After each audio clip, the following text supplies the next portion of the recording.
नमस्कार, खबर में दम है में स्वागत है आप सभी का। आपके साथ मैं रविंद्र सिंह और इस बुलेटिन में हम आपको दिखाते हैं वो खबरें जो पूरे सप्ताह सबसे ज्यादा चर्चा में रहीं। तो सबसे पहले बात होगी कांग्रेस के मिशन राजस्थान की। कांग्रेस ने प्रदेश चुनाव समितियों का गठन कर रेस में आगे बढ़त बना ली है, लेकिन अभी बीजेपी की अगली चाल का इंतजार है। वहीं दिखाएंगे आपको राजस्थान में आए सबसे बड़े सियासी भूचाल की खबर भी, क्योंकि मंत्री राजेंद्र सिंह गुढ़ा ने ऐसा बयान दिया कि उनको मंत्री पद से बर्खास्त कर दिया गया। इसके अलावा पीएम मोदी के अभियान राजस्थान के बारे में भी आपको बताएंगे। प्रधानमंत्री नरेंद्र मोदी ने राजस्थान को अपने एजेंडे में सबसे ऊपर रखा हुआ है। साथ ही आपको जोधपुर के राक्षस चाचा की कहानी भी बताएंगे, कैसे पूरे परिवार को उसने मार डाला और फिर उनको जला डाला, जिसके कांड ने पूरे प्रदेश को हिला कर रख दिया। भरतपुर में कुलदीप जगीना हत्याकांड के बाद एक और बड़े गैंग वॉर की भी आहट सुनाई दे रही है। तो बने रहिए हमारे साथ और शुरू करते हैं खबर में दम है।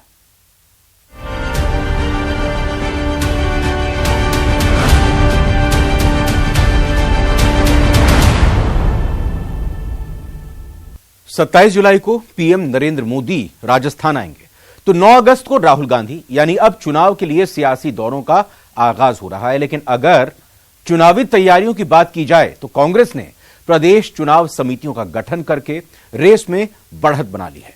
तो बीजेपी में अभी भी इसका इंतजार है। इस रिपोर्ट में देखते हैं।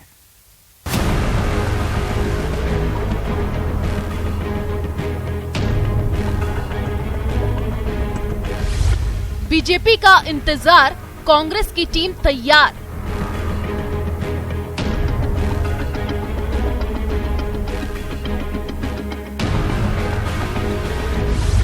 चुनाव समिति के जरिए कांग्रेस का संदेश।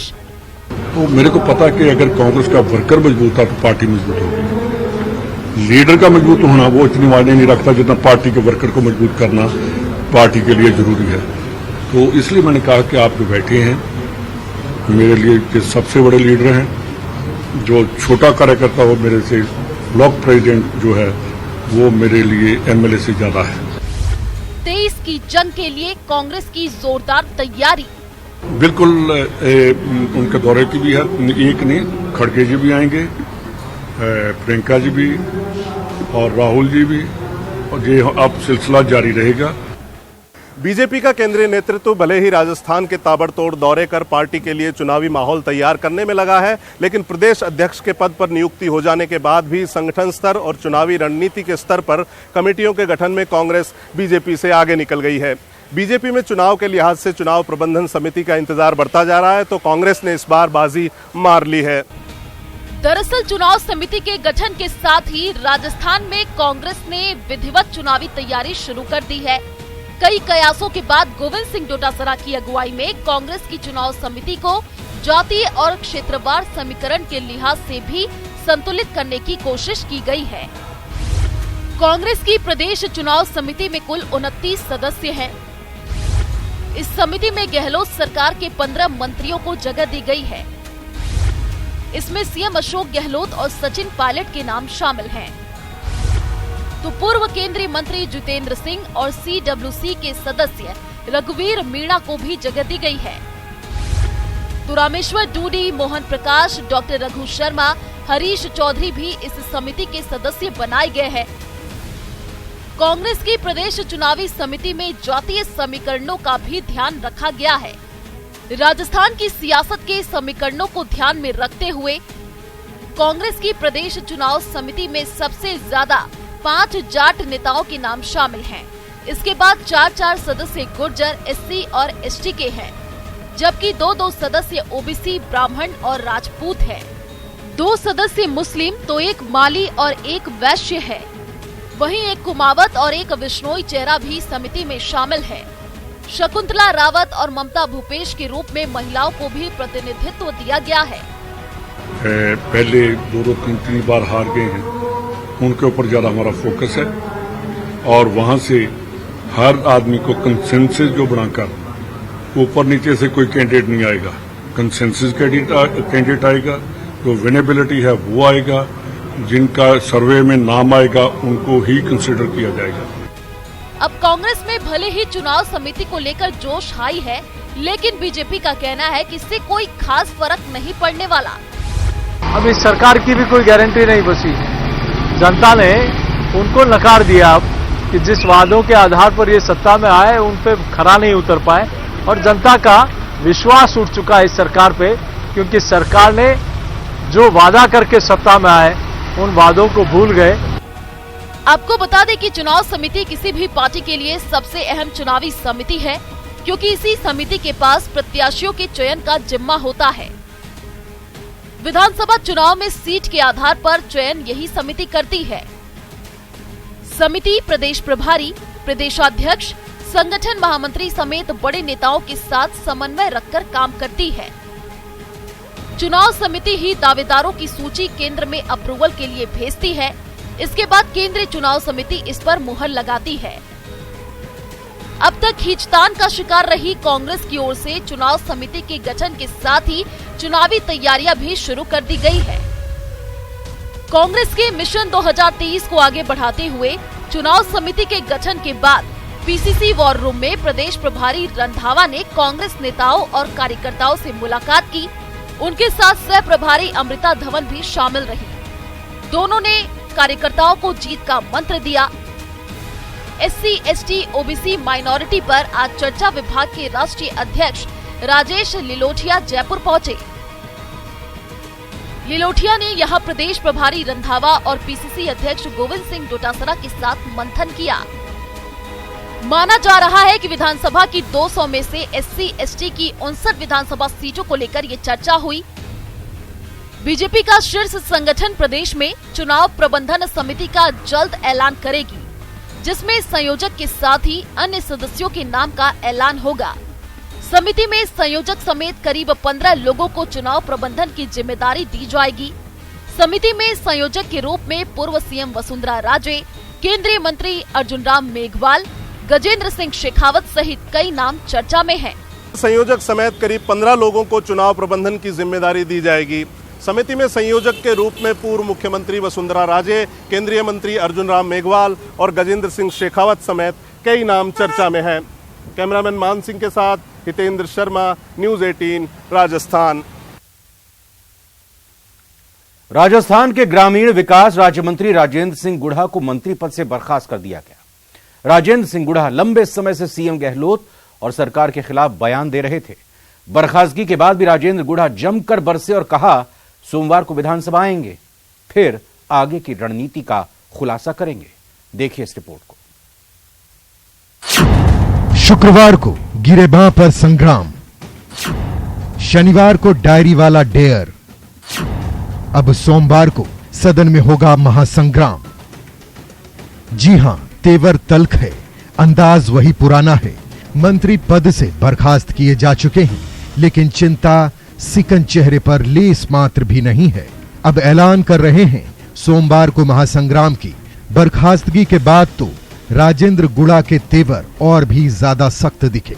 एक के बाद एक राजेंद्र गुढ़ा ने सरकार पर 10 गंभीर आरोप लगाए। ये आंकड़े बोल रहे हैं कि हिंदुस्तान में महिला अत्याचार में राजस्थान नंबर 1 है। राजेंद्र गुढ़ा नहीं कह रहा, रिपोर्टें बोल रही है। हमला नंबर 1, हमारी बहन बेटियां सुरक्षित नहीं हैं।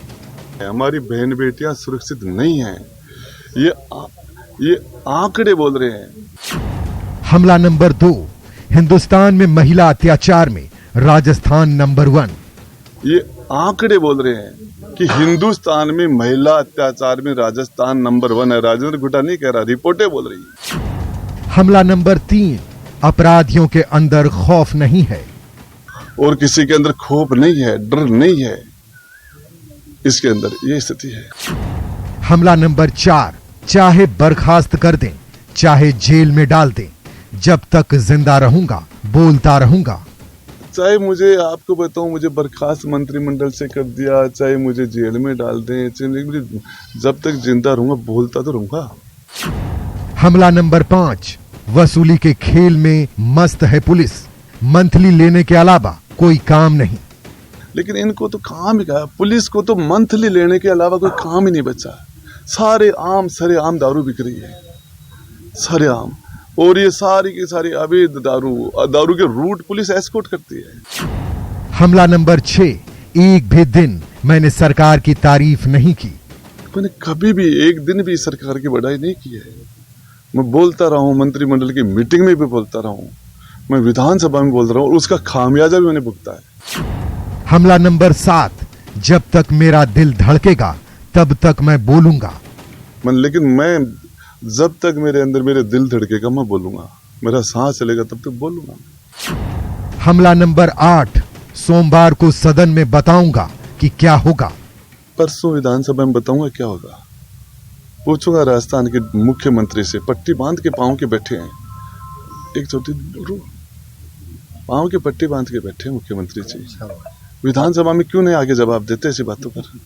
हाउस में आते ही नहीं है, जवाब ही नहीं देते। हमला नंबर 9, सदन में मुख्यमंत्री से 1 to 1 जवाब मांगूंगा। विधानसभा के अंदर राजस्थान के मुख्यमंत्री से 1 to 1 जवाब मांगूंगा यदि हाँ विधानसभा में आएंगे तो। हमला नंबर 10, गूडा को बर्खास्त करने से कुछ नहीं होता, मुख्यमंत्री का इकबाल खत्म हो गया है। राजेंद्र गुड्डा को बर्खास्त करने से कुछ नहीं होता। महिलाओं के माता और बहनों में सुरक्षा का भाव पैदा करो, उससे क्या होगा कि किसी को मंत्री बना दिया, किसी को हटा दिया, इससे कुछ होने वाला नहीं है। हमारी बहन बेटियों में सुरक्षा का भाव होना चाहिए। ये अराजकता है, मुख्यमंत्री का इकबाल खत्म हो गया। गूडा की बर्खास्तगी के बाद सियासत में मानो भूचाल आ गया। विपक्ष को जहां एक बड़ा मुद्दा मिल गया तो वहीं सरकार के पास भी कोई जवाबदेही नहीं दिखा। पूर्व सीएम वसुंधरा राजे ने ट्वीट कर निशाना साधा। उन्हें बर्खास्त किया गया राजेंद्र गूडा को, क्या कारण रहे? लगातार सरकार को घेरते आ रहे थे वो। एक सभा के अंदर उन्होंने यहां तक कह दिया कि सबसे भ्रष्ट सरकार जो है वो हमारी सरकार है, और कल उन्होंने विधानसभा के अंदर सरकार को बैकफुट पर ला दिया। ये हमारी पार्टी का अंदरूनी मामला है और इस पे हम लोग अपने हिसाब से चर्चा करते हैं। वहीं मंत्री गूडा की बर्खास्तगी पर सीएम गहलोत ने भी पार्टी का अंदरूनी मामला कहकर टाल दिया। उन्हें बर्खास्त किया गया राजेंद्र गूडा को, क्या कारण रहे? लगातार सरकार को घेरते आ रहे थे वो। एक सभा के अंदर उन्होंने यहां तक कह दिया कि सबसे भ्रष्ट सरकार जो है वो हमारी सरकार है, और कल उन्होंने विधानसभा के अंदर सरकार को बैकफुट पर ला दिया। ये हमारी पार्टी का अंदरूनी मामला है और इस पे हम लोग अपने हिसाब से चर्चा करते हैं। फिलहाल कांग्रेस नेता ने साफ संदेश दे दिया है कि पार्टी के खिलाफ जाने वाले पर सख्त कार्रवाई होगी, जो हर बार कांग्रेस की बैठक में साफ बोला जाता है। कंट्री के बारे में कोई पूरा कंट्री, पूरा देश मणिपुर की घटनाओं की निषेधी कर रहा है, हमारा एक मंत्री कर रहा है, उसको छोड़िए। ये छोटी बात नहीं है, बहुत बड़ी और शर्मनाक बात थी, हमने उनको एक्शन कहा। पहले भी उन्होंने माता सीता के बारे में जो बयान दिया वो भी पार्टी को बर्दाश्त नहीं है, और अब फिर जिस तरीके से भाजपा की लैंग्वेज अगर वो बोलेंगे कांग्रेस में रहकर तो ये तो नहीं चलेगा। उनको सोच समझ के बोलना चाहिए। वो सरकार की अंग थे, सरकार का हिस्सा थे, उनको अपनी बात कहने से पहले मुख्यमंत्री जी से बात करनी चाहिए, अधिकारियों से बात करनी चाहिए। देखो, कई दिनों से पार्टी विरोधी बयान दे रहे थे। कांग्रेस जहां गूडा की बर्खास्तगी को सही फैसला बता रही है तो वहीं विपक्ष सच बोलने की सजा करार दे रहा है कि राजस्थान में महिलाएं असुरक्षित है, कानून व्यवस्था ठीक करिए गहलोत जी। तो ये सच बात कहने पे अपने मंत्री को ही बर्खास्त कर देते हैं। हमें मणिपुर की घटना से पहले अपनी तरफ देखना चाहिए और फिर उनको जिस तरह बर्खास्त किया गया, बर्खास्त करना मुख्यमंत्री जी के हाथ की बात है। देखिए, मेरी सारी शुभकामनाएं और अभिनंदन और प्रशस्ति राजेंद्र सिंह जी गूडा के साथ में है, और सच को गहलोत सरकार स्वीकार नहीं कर पाई। सच्चाई किसी को अच्छी लगती नहीं, जिसमें गहलोत साहब को तो लगती नहीं। आपको बता दें कि राजेंद्र गूडा का विवादों से पुराना नाता रहा है। पहले भी राजेंद्र गूडा सीएम गहलोत को लेकर कई विवादित बयान दे चुके हैं। अब कहा यह भी जा रहा है कि गूडा सोमवार को सब कुछ साफ कर देंगे, लेकिन अब सवाल ये कि बर्खास्त मंत्री राजेंद्र गूडा के पास विकल्प क्या है। विकल्प नंबर 1, बना सकते हैं नई पार्टी। विकल्प नंबर 2, AIMIM के साथ जा सकते हैं। विकल्प नंबर 3, बीएसपी में कर सकते हैं घर वापसी। विकल्प नंबर 4, निर्दलीय लड़ सकते हैं चुनाव। विकल्प नंबर 5, कांग्रेस के ही साथ रहेंगे। विकल्प नंबर 6, आरएलपी के साथ अलायंस कर लड़ सकते हैं चुनाव। विकल्प नंबर 7, तीसरा मोर्चा बनता है तो उसमें निभा सकते हैं अहम किरदार। उदयपुर वाटी में बीजेपी और गुडा का सीधा मुकाबला होता आया है। ऐसे में क्या वो किसी से अलायंस करेंगे या फिर कोई नया ठोर या रास्ता तलाशेंगे, ये देखने वाली बात होगी। लेकिन फिलहाल तो गुडा के सामने चुनौतियां बढ़ गई हैं और वो इनका मुकाबला किस तरह कर पाएंगे ये तो चुनाव में पता चलेगा। कैमरा पर्सन दिलीप चेची के साथ बाबूलाल धायल, न्यूज 18 जयपुर। राजस्थान में सिंहासन का संग्राम कितना अहम है, इसका अंदाजा इसी बात से लगाया जा सकता है कि खुद पीएम मोदी ने इसे अपने एजेंडे में सबसे ऊपर रखा हुआ है। पिछले कुछ महीनों में प्रधानमंत्री नरेंद्र मोदी ने जितनी सभाएं की और राजस्थान में की, उतनी बाकी चुनावी राज्यों में नहीं की। आने वाले दिनों में भी यह सिलसिला जारी रहने वाला है। 27 जुलाई को पीएम सीकर में रहेंगे, तो वहीं 16 अगस्त को नागौर में वीर तेजाजी की जन्मस्थली से हुंकार भरेंगे।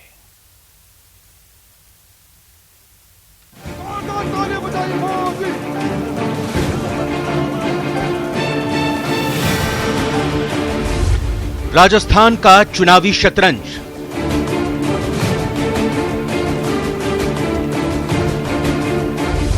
पीएम मोदी की बड़ी चाल। राजस्थान में भी एक जनादेश दिया था और बदले में राजस्थान को क्या मिला? क्या मिला? अस्थिरता और अराजकता। 27 जुलाई को सीकर से वार। प्रधानमंत्री जी आदरणीय नरेंद्र मोदी जी 27 तारीख को सीकर की धरती पर किसानों को बहुत बड़ी सौगात देने के लिए यहाँ पर आ रहे हैं। 16 अगस्त को नागौर से हुंकार। राजस्थान के चुनाव की तारीख भले ही अभी तय नहीं हुई हो, लेकिन ये पूरी तरह से तय है कि राजस्थान का चुनावी घमासान भीषण होने वाला है और यही कारण है कि ये पूरी तरह से परवान पर है। कर्नाटक की जीत से जहां कांग्रेस में उत्साह है, तो बीजेपी के दिग्गजों ने राजस्थान जीतने के लिए अपनी पूरी ताकत झोंक दी है। खुद पीएम मोदी ताबड़तोड़ राजस्थान के दौरे कर रहे हैं और बीजेपी के चुनावी अभियान को धार देने में जुटे हुए हैं। यहाँ के सभी लोगों में उत्साह भी है और निश्चित रूप से आने वाले समय के अंदर यहाँ पर लाखों की संख्या में भी लोगों का आने का अनुमान है। राजस्थान भाजपा के प्रदेशाध्यक्ष सीपी जोशी प्रधानमंत्री नरेंद्र मोदी के दौरे को लेकर के लगातार बैठकें कर रहे हैं। उन्होंने कार्यकर्ताओं से आह्वान किया है कि बड़ी तादाद में रैली के अंदर किसानों को और आम जन को लेकर के पहुंचे। आने वाले दिनों में भी पीएम की कई सभाएं होने वाली हैं, जिनमें सबसे पहली सभा 27 जुलाई को सीकर में होगी। प्रधानमंत्री नरेंद्र मोदी 2018 के बाद पहली बार सीकर आ रहे हैं। प्रधानमंत्री की जनसभा के साथ साथ सरकारी कार्यक्रम भी रहेगा, जिसमें पीएम किसान निधि का पैसा किसानों के खाते में रिलीज करेंगे। प्रधानमंत्री जी आदरणीय नरेंद्र मोदी जी 27 तारीख को सीकर की धरती पर किसानों को बहुत बड़ी सौगात देने के लिए यहाँ पर आ रहे हैं और किसान सम्मान निधि की किस्त पूरे देश में इस सीकर की धरती से रिलीज करेंगे। वैसे तो राजस्थान के चुनावी मिशन के दौरान पिछले 9 महीनों में पीएम मोदी का ये 8वां दौरा होगा, लेकिन सीकर में 2018 के बाद ये पीएम की पहली सभा है। इस दौरान पीएम मोदी मेडिकल कॉलेज के पास जनसभा को संबोधित करेंगे। सभा को संबोधित करने से पहले पीएम किसान सम्मान निधि की किस्त रिलीज करेंगे। पीएम मोदी अब 16 अगस्त को नागौर के खरनाल में रैली करेंगे। पहले इसे केंद्रीय कृषि मंत्रालय की ओर से आयोजित किया जाना था, लेकिन अब इसकी जिम्मेदारी पार्टी का संगठन उठाएगा। सियासी जानकारों का कहना है कि पीएम के कार्यक्रम में बदलाव अनायास नहीं किए गए हैं, बल्कि काफी सोच समझकर पहले 27 जुलाई को सीकर और फिर 16 अगस्त को नागौर के कार्यक्रम रखे गए हैं, ताकि पीएम शेखावाटी इलाके और नागौर में बीजेपी की कमजोर पड़ चुकी ताकत को फिर से मजबूती दे सके। और सीकर और झुंझुनू जिले के लोग आदरणीय प्रधानमंत्री जी का धन्यवाद देने आएंगे, उनका अभिनंदन करना आएंगे कि उन्होंने इस क्षेत्र में जो विकास की सौगातें दी है। क्योंकि पिछले विधानसभा चुनाव में शेखावाटी इलाके में बीजेपी को हार का मुंह देखना पड़ा था, लेकिन इस बार बीजेपी के दिग्गज अपनी जीत का दावा कर रहे हैं। अगर सीकर की बात करें तो सीकर जिले की 8 विधानसभा सीटों में बीजेपी का एक भी विधायक नहीं है। 8 विधानसभा सीटों में 7 सीटें कांग्रेस के पास है, जबकि एक सीट कांग्रेस समर्थित निर्दलीय के पास है। पीसीसी चीफ डोटासरा भी इसी जिले से आते हैं और लक्ष्मणगढ़ से विधायक हैं। इसके अलावा फतेहपुर से कांग्रेस के हाकम अली खान, जबकि धोद से कांग्रेस के परसराम मोरदिया भी विधायक हैं। सीकर से कांग्रेस के राजेंद्र पारीख और दातारामगढ़ से कांग्रेस के वीरेंद्र सिंह विधायक हैं। वहीं नीमका थाना से कांग्रेस के सुरेंद्र मोदी और खंडेला से निर्दलीय महादेव सिंह खंडेला विधायक हैं। लंबे समय बाद में शेखावटी के अंदर विधानसभा चुनाव से ठीक पहले प्रधानमंत्री नरेंद्र मोदी का दौरा होने जा रहा है। इस दौरे को लेकर के महत्वपूर्ण बात यह भी है कि 2 साल पहले जब 3 कृषि कानून आए थे, तब शेखावटी के इसी इलाके में भाजपा का और केंद्र की सरकार का किसानों ने खुल करके विरोध किया था। अब प्रधानमंत्री नरेंद्र मोदी जहां सभा करेंगे, वहां पर बड़ी तादाद में किसानों के पहुंचने की संभावना है और बीजेपी इसी काम में जुटी हुई है कि जो किसान और आमजन है उन्हें बड़ी तादाद में सभा में लाया जाए। अब सभा के अंदर आने वाली भीड़ से ही प्रधानमंत्री नरेंद्र मोदी और भाजपा की लोकप्रियता का चुनाव से पहले पता लग सकेगा। कैमरा पर्सन शेर सिंह के साथ लवली वधवा, न्यूज़ 18 जयपुर। जोधपुर के ओसिया में सामूहिक हत्याकांड ने पूरे प्रदेश को हिलाकर रख दिया। जिसने भी इस वारदात को सुना वो रो पड़ा। इस वारदात की पूरी इनसाइड स्टोरी लेकर आए हैं हम आपको बताने जा रहे हैं कि कैसे राक्षस के रूप में आए चाचा ने इस पूरे सामूहिक हत्याकांड को अंजाम दिया। इस रिपोर्ट में देखिए।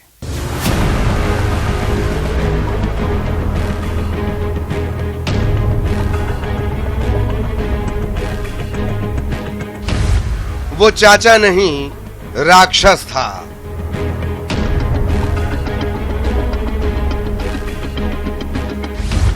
राक्षस भी नहीं, हैवान था।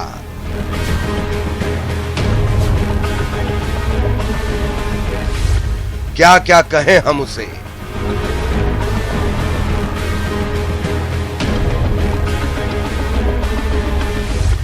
दरिंदा, हैवान, राक्षस, दैत्य, दानव, निशाचर, पिशाच।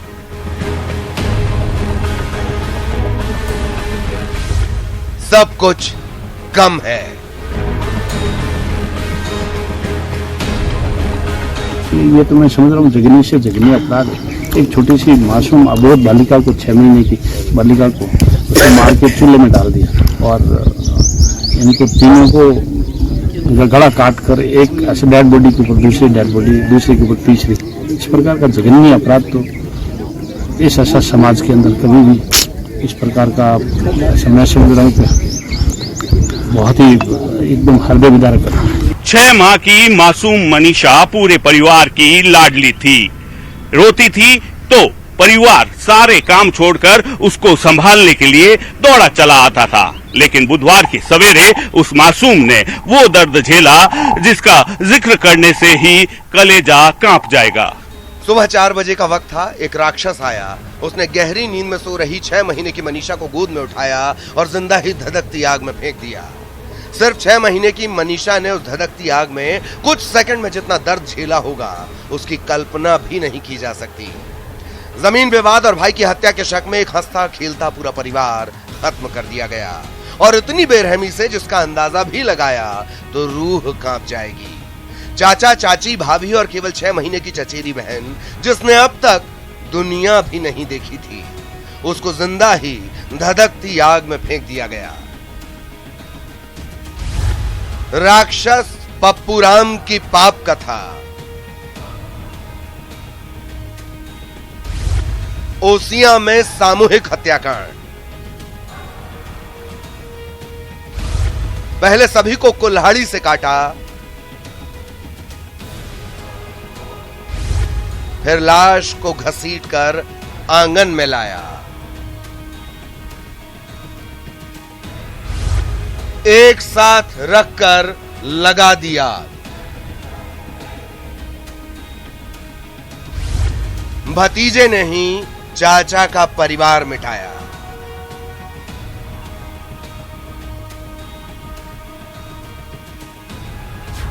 जी हां, जोधपुर के ओसिया में सामूहिक हत्याकांड से हर कोई हैरान है। इंसान कितना हैवान हो सकता है, कितना खतरनाक हो सकता है, इसका अंदाजा भी लगा पाना मुश्किल है। और फिर वो खून का ही रिश्ता हो तो और भी। ये तस्वीरें धुंधली हैं क्योंकि इनको दिखा दिया तो आपकी रूह कांप जाएगी। 4 लाशें पड़ी हैं और वो भी अधजली। इसमें 6 महीने की बच्ची की अधजली लाश भी शामिल है और इन सबको मारा है इनके ही अपने ने। इस प्रकार का जघन्य अपराध तो इस ऐसा समाज के अंदर कभी भी इस प्रकार का मैं समझ रहा हूँ कि बहुत ही एकदम हृदय विदारक है। जोधपुर से करीब 100 किलोमीटर दूर ओसियां के चौराहे स्थित रामनगर ढाणी में सामूहिक हत्याकांड से पूरा राजस्थान सदमे में है। जिसने भी उस दृश्य को देखा, पत्थर दिल आदमी भी अपने आंसू रोक नहीं पाया। घर के चारों तरफ पुलिस का पहरा था। पूनाराम का बेटा रेवता राम चीख चीख कर रो रहा था। इस हत्याकांड को लेकर हर कोई अपना अपना अंदाज लगा रहा था। कोई जमीन तो कोई आपसी विवाद बता रहा था। जिस परिवार में मृत्यु हुई है, उन्हीं के परिवार में जो रिश्तेदार हैं, उनके ताऊ के लड़का जो पप्पू राम है, उसे अभी हमने डिटेन किया है और उससे अभी गहनता से पूछताछ चल रही है। मर्डर वेपन उससे बरामदगी के प्रयास चल रहे हैं। पप्पू राम सन ऑफ भैराराम, उम्र 19 साल है। आरोपी पप्पू राम ने जो खुलासा किया वो हैरान करने वाला है। दरअसल बताया जा रहा है कि पूनाराम और भैराराम में जमीन को लेकर विवाद चल रहा था। भैराराम के बड़े बेटे ने गुजरात के सूरत में आत्महत्या की थी। भैराराम को पूनाराम पर बेटे की हत्या करवाने का शक था। पूनाराम के बेटे रेवत राम की आरोपी हत्या करना चाहता था। बड़े भाई की मौत का बदला लेने के लिए भतीजे ने हत्या की। रेवत राम नहीं मिलने पर आरोपी ने पूरा परिवार खत्म कर दिया। जमीन को लेकर डिस्प्यूट चल रहा है। आपस में एक भाई है, उसके औलाद नहीं है, और ये जो आरोपी है, इसके 4 भाई हैं। ये इसके जो चाचा के ताऊ के जो लड़के हैं वो 4 हैं। तो जिस भाई के औलाद नहीं है, उसकी जो हिस्से की ज़मीन है, इसके बारे में अभी ये भी इनपुट्स आया है कि 4-5 साल पहले इस ज़मीन को बेचने को लेकर के इनके डिस्प्यूट हुआ था कि इस ज़मीन को आप नहीं बेच सकते। और जो मृतक परिवार है, इसके ऊपर इनको संदेह था कि ये कभी भी उस ज़मीन को बेच सकते हैं या अपने नाम लगवा सकते हैं। इसको लेके इनके बीच में डिस्प्यूट्स हुआ और वो ये भी आया कि सिविल सूट्स तक ये केस गया, बाद में इनके राजीनामा हुआ। वहीं सदन से लेकर सड़क तक विपक्ष ने इसे लेकर हंगामा किया और सरकार पर कई गंभीर आरोप लगाए। नागौर सांसद हनुमान बेनीवाल आरोपी के एनकाउंटर की बात कहते नजर आए तो किरोड़ी लाल मीणा ने सीएम से इस्तीफा तक मांग लिया। इस सभ्य समाज में किस तरीके से लोगों को जिंदा जलाया जाता है, ये तभी होता है जब सरकार का इकबाल खत्म होता है। सरकार कानून व्यवस्था के मामले में पूरे तरीके से पंगु और विफल हो गई है और इनका दोषी कोई एक व्यक्ति है और अंतिम व्यक्ति है तो राजस्थान का मुख्यमंत्री अशोक गहलोत है। 4 लोगों को जिंदा जला दिया जाए, ये दर्शाता है कि कानून की स्थिति बद से बदतर है। लोग भय में जी रहे हैं और मुख्यमंत्री गहलोत गृह मंत्री होने के नाते पूरी तरह से विफल रहे हैं। परिवार सहित पूरे के पूरे परिवार के लोगों को एक साथ मार करके जला देना। पुलिस के अधिकारियों ने का कहना है कि पहले हत्या करके फिर बाद में जलाया गया। निष्पक्ष अनुसंधान हो करके ऐसे नराधमों को कठोरतम सजा दी जानी चाहिए। जोधपुर पुलिस का जो एनकाउंटर करने वाला था वो व्यक्ति वही था जो भंवरी मामले के अंदर जेल में था। उसकी पीठ था तो भाई बोला साहब इसको इनाम दो। भंवरी के मामले में जेल में डाला उसको और वो डीएसटी टीम का इंचार्ज था, उसको इसमें इनाम दे रहे फेंके एनकाउंटर के अंदर। इस तरह की घटना है जो 4 बर्बर हत्या और प्रदेश की आज इसके ऊपर सबसे बड़ी घटना आज ये है। और निश्चित रूप से जब हम संगठित अपराध का कल बिल लेकर आए, लॉ एंड ऑर्डर पे हमारा पूरे दिन यहाँ चर्चा हो रही थी। हम लॉ एंड ऑर्डर पे अंकुश लगाने की बात कर रहे हैं और अगले ही दिन जोधपुर के अंदर ये घटना घटती है तो निश्चित रूप से प्रश्नीय सवाल लग जाते हैं। वहीं जघन्य हत्याकांड पर सरकार ने भी सदन में अपना जवाब पेश किया। मंत्री शांति धारीवाल ने सरकार की तरफ से जवाब दिया। आरोपियों की सरगर्मी से तलाश किया जाकर अभियुक्त पप्पू राम पुत्र भैरवाराम उम्र 19 साल निवासी रामनगर चेरई जो मृतक के सगे भाई भैरवाराम का पुत्र है को गिरफ्तार कर लिया गया है, जिससे गहनता से पूछताछ की जा रही है। अब तक मुलजिम से अनुसंधान व पूछताछ से जमीनी विवाद व आरोपी पप्पू राम के एक भाई जो पिछले वर्ष सूरत गुजरात में संदिग्ध परिस्थितियों में हुई मृत्यु की रंजिश की वजह से उक्त घटना कारित करना सामने आया है। मंत्री शांति धारीवाल के जवाब के बाद विपक्ष ने फिर सदन में हंगामा किया। नेता प्रतिपक्ष राठौड़ ने कहा कि प्रदेश में ये कोई पहली घटना नहीं है। इसके बाद विपक्ष ने सदन से वॉकआउट कर दिया।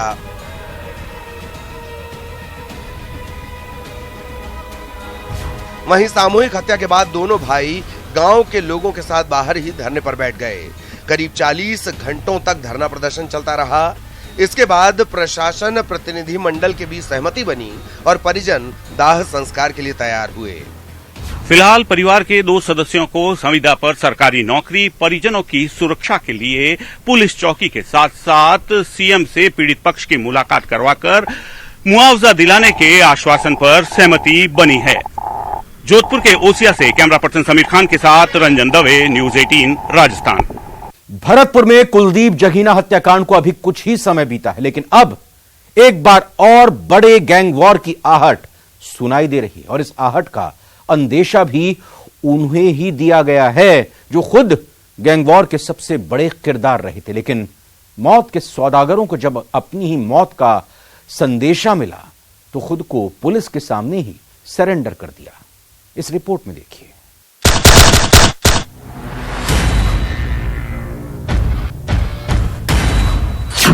जब अपराधियों ने फैलाई थी दहशत,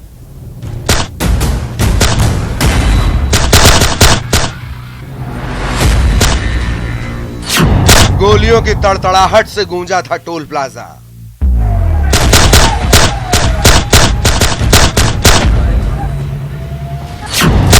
एक के बाद एक गोली से कांप गई थी रूह।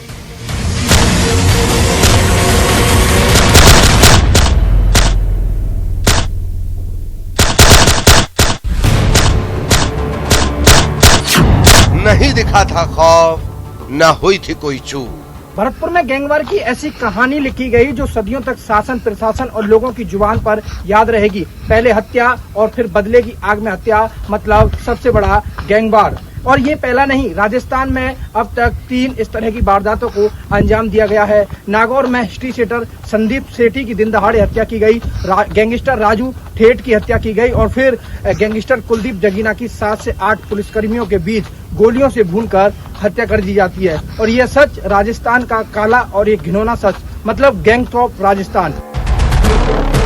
भरतपुर में गैंगवार की ऐसी कहानी लिखी गई जो अब सदियों तक शासन, प्रशासन और लोगों की जुबान पर रहेगी। पहले हत्या, फिर बदले की आग में हत्या, मतलब एक सबसे बड़ा गैंगवार। भरतपुर के आमोली टोल प्लाजा पर कुछ दिन पहले हुए कुलदीप जगीना हत्याकांड के 3 आरोपियों ने सरेंडर कर दिया। सरेंडर करने के बाद पुलिस ने भी उनको अर्धनग्न कर वीडियो जारी कर दिया। लेकिन उनके सरेंडर करने पर एक सबसे बड़ा राज छिपा हुआ है, और वो भी एक सबसे बड़े गैंगवार का संदेशा। क्या राजस्थान में होने वाला है एक और गैंगवार? क्या फिर गोलियों की तड़तड़ाहट से गूंजेगा प्रदेश? क्या मौत के सौदागरों को ही है अब मौत का डर? क्योंकि डरना बेहद जरूरी है। इन तस्वीरों को आप कभी भूल नहीं पाए होंगे और शायद ना ही कभी भूल पाएंगे। अमोली टोल प्लाजा पर गैंगवार की सबसे बड़ी वारदात को शायद ही कोई भूल पाया होगा। एक रोडवेज बस के अंदर कई यात्रियों के बीच एक बड़े गैंगस्टर को गोलियों से भून दिया गया। 7 से 8 पुलिसकर्मियों के बीच एक के बाद एक करीब 15 राउंड फायरिंग हुई। पूरा टोल प्लाजा गोलियों के तड़तड़ाहट से गूंज गया। अपराधियों ने इतनी दहशत फैलाई कि पुलिसकर्मी भी खुद की जान बचाने के लिए इधर उधर भागते नजर आए थे। एक के बाद एक कई राउंड गोली की आवाज से रूह कांप गई थी। लेकिन खूंखार अपराधियों में न कोई खौफ दिख रहा था और न ही आंखों में कोई डर। लेकिन इस गैंगवार के बाद खुद अपराधियों में डर बैठ गया, जिनकी वारदात ने सड़क से लेकर सदन तक को हिला दिया था, जिन्होंने बेखौफ होकर इतनी जघन्य वारदात को अंजाम दिया। उनमें ही आज डर का साया घर कर गया। डर, शायद एक और गैंगवार का डर, शायद एनकाउंटर का डर, शायद कुर्की का, या डर फिर ऐसे ही किसी एक और गैंगवार में खुद के शिकार हो जाने का। डर इतना कि अब खुद का घर भी सुरक्षित नहीं लगा, असलहे, कारतूस और खुद की गैंग भी सुरक्षित नहीं लगी। रात को नींद नहीं, धमनियों में रक्त का संचार कम नहीं होता, दिल धड़कता जा रहा है और फिर आना ही पड़ा पुलिस की शरण में। 3 आरोपियों ने पुलिस के सामने सरेंडर कर दिया। अपराधियों ने सरेंडर क्या किया, पुलिस ने तुरंत अपना काम कर दिया।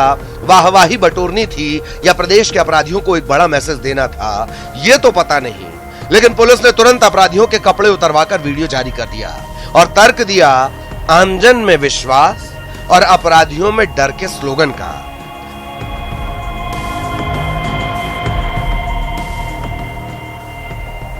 इन 2 तस्वीरों से समझिए जिन्होंने पहले टोल प्लाजा पर बेखौफ होकर गैंगस्टर कुलदीप जघीना की गोलियों से भूनकर हत्या कर दी थी, जिन्होंने कुलदीप के एक साथी विजयपाल को घायल कर दिया था, दहशत फैलाई थी, वही आज पुलिस की शरण में है। अर्धनग्न पुलिस के सामने जमीन पर बैठे हैं और जिंदगी की दुहाई दे रहे हैं, सिर झुकाकर हाथ जोड़कर अपने आप को बेगुनाह और शरीफ बता रहे हैं। इतना ही नहीं, वारदात में शामिल होने पर कार्रवाई की बात भी कह रहे हैं। हम अभी 12 जुलाई को जो मामूली टोल प्लाजा पर कुलदीप जघीना की हत्या हुई थी उसमें हमारा नाम बताया जा रहा है, पुलिस ने हमारे ऊपर इनाम कर रखा है। हमारा उस मामले से कोई लेन देन नहीं है। अगर हम उस मामले में दोषी पाए जाते हैं तो हमारे खिलाफ कार्रवाई की जाए। हम डी कोतवाली में आज सरेंडर कर रहे हैं। आरोपी पंकज जाट, देवेंद्र जाट और लोकेंद्र उर्फ लोकी गुर्जर ने खुद को डी कोतवाली थाने में सरेंडर किया और बताया कि उन्हें 15 दिन में जान से मारने की धमकी मिली है। उन्हें राजनीतिक दबाव में मारे जाने का डर था, इसलिए अपने आप को डी कोतवाली में सरेंडर कर दिया। फिलहाल पुलिस ने इस पूरे मामले में 11 नामजद आरोपियों की गिरफ्तारी की है और 3 अज्ञातों की तलाश जारी है। लेकिन सबसे बड़ा सवाल ये है कि जघीना गांव के 2 परिवारों के बीच रंजिश की जो उबाल है वो अभी लगातार जारी है और इसमें एक बड़े गैंगवार की जो आट है वो नजर आ रही है। खबर में दम है में आज फिलहाल इतना ही। आप बने रहिए न्यूज़ 18 राजस्थान के साथ।